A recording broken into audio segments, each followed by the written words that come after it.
Hi, I'm Jean-Christophe Guillaume, Creative Director for Prince of Persia 2. For 10 years, the Prince of Persia brand has been a defining benchmark for action-adventure gaming. So when we started imagining potential concepts for the sequel, we wanted to keep the best of the Sands of Time design, but also innovate to make the experience even more memorable. So, the concept behind Pop 2 relies on the same core values as all of the other Prince of Persia games. A very organic design that makes the experience highly immersive, outstanding controls and animations, and a mix of combat and exploration driven by an intense story. Indeed, in this genre, the player's experience is depending on the quality of the storytelling. Here, we want to put the player in a highly dramatic situation. His fate has been written, his fight is hopeless, he will die. That said, there will be a lot of unexpected developments as the game progresses. We've incorporated some special surprises guaranteed to throw gamers through a loop. To add to this drama and support this story, we also defined characters that we wanted to be absolutely memorable.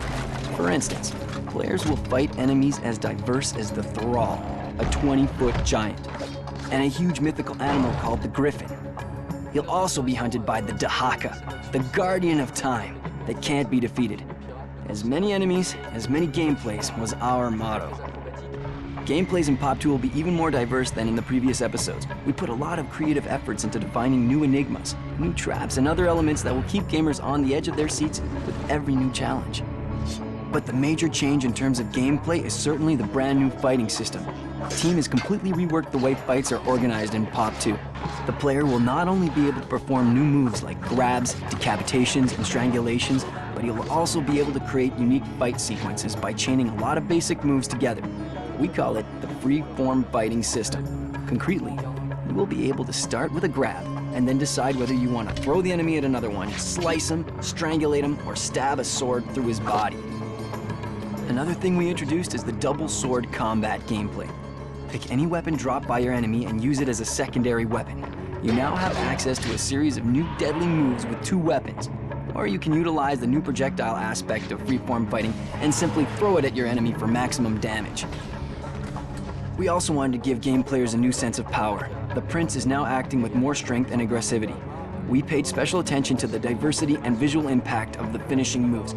For instance, the double sword decapitation. For this move, we put a lot of effort into the richness of the animations, special effects like slow motion and camera angles to make it absolutely memorable. Eventually, we wanted combats in Pop 2 to be as acrobatic as the best cloak and dagger movies.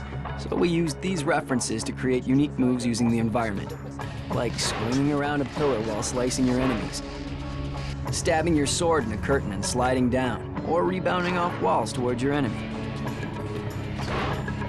With all these new elements, we strongly believe the sequel we all imagined and hoped for is coming to fruition, and it will truly set new standards in the action genre, just like Prince of Persia: Sands of Time did in 2003. Prince of Persia 2 will hit stores this November. Look for it.